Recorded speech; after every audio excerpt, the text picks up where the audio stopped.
Desk. The clerk will designate the amendment. Amendment number 55, printed in Part A of House Report number 118-602, offered by Mr. Roy of Texas. Pursuant to House Resolution 1370, the gentleman from Texas, Mr. Roy, and a member opposed will each control 5 minutes. The chair recognizes the gentleman from Texas. I thank the chair. The amendment that I've put forward here would prohibit any of the funding in the Energy and Water Appropriations Bill from being used to carry out President Biden's executive orders on climate change. Now, we have successfully gotten this amendment adopted in numerous appropriations bills last year and this year, and I hope we will again. The executive orders serve as the catalyst to quote, as I was referring to a minute ago, Chuck Schumer, some of the Department of Energy's most radical actions. The Justice 40 Initiative, a radical environmental justice initiative that directs 40% of the federal clean energy and energy efficiency spending based on race, migrant status, and other characteristics. DOE's transition to, quote, carbon pollution-free energy sources, a zero emissions fleet, and a net zero building portfolio, making our federal agencies wholly dependent on China for energy and wasting taxpayer dollars in the process. DOE's overhaul of efficiency standards for almost every household appliance, from washing machines to dishwashers to refrigerators to gas stoves. All of this is designed with a purpose. It is all designed to advance this radical agenda by our radical progressive Democratic colleagues who are more interested in worshiping at the altar of this so-called climate agenda than they are at advancing human flourishing as God gave us the resources to do and develop wisely and appropriately for the betterment of civilization and to make our world a better place. We manage climate change. We don't run from it. We actually protect our people. We allow people to advance, to be able to live in heat and cool, to be able to move around the planet, engage in commerce, and lift people up, create economic opportunity. We do that not by hiding. We don't do that by empowering our enemies. We don't do that by undermining prosperity and undermining all that made this country great with the available and the abundance of the resources God gave us in this great continent in North America. We don't do that. But that's what our radical progressive Democratic colleagues want to do. That's what they're doing, and they're sending us back to the Stone Age, and they're making people suffer. They're making the American people suffer. They're driving up the price of goods and services. They're making it harder to afford a car. They're making it harder for a plumber or a small businessman or woman to do their job or take care of their families. The goal here is to say these orders have no place.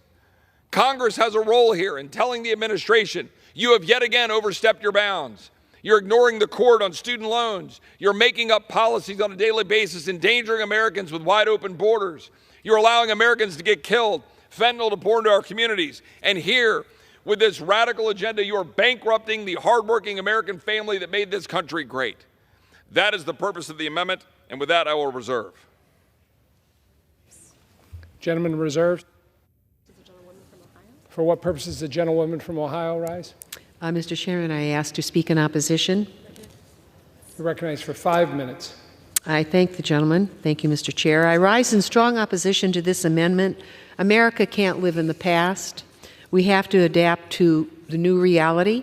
During 2023, just last year, there were 28 separate billion-dollar weather and climate disasters, costing over $92 billion. I would say to my colleague from Texas, you know, you've had some rough weather down there, too, and not just rough weather, but coming off the Gulf, those fierce incidents that occurred in Texas, I don't know how much it cost, but you're part of that $92 billion. And you've had some real energy problems down there with shutoffs and all. I don't know what it's like to live in Texas. I visited there a couple times, but you can't deny reality. I don't know what's happened to property insurance rates in Texas, but I can tell you what, every single bill that I get has gone up for our house insurance, the property insurance, and so forth. In some places, some in Florida, they're not even selling insurance anymore. They can't get insurance on their property.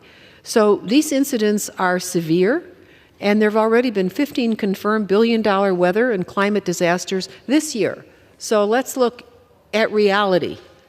Tell the American citizens who lost businesses, homes, loved ones from hurricanes, wildfires, and other natural disasters that there are no costs from climate change. Are you kidding? We have to adapt to a new reality and help our people, not turn our backs on them. We must maintain American leadership also in the clean energy field, because otherwise we cede it to China and to other places, and we are weakened by that as a country. So we have to embrace the future reality, and I strongly urge my colleagues to vote against this harmful amendment, and I yield back. Gentlewoman yields back. Gentleman from Texas. I thank the chair. This is not about looking backwards. It is about looking forwards. That's the whole point. And we're going to talk about we're going to have 400 million people or 450 million people. Great.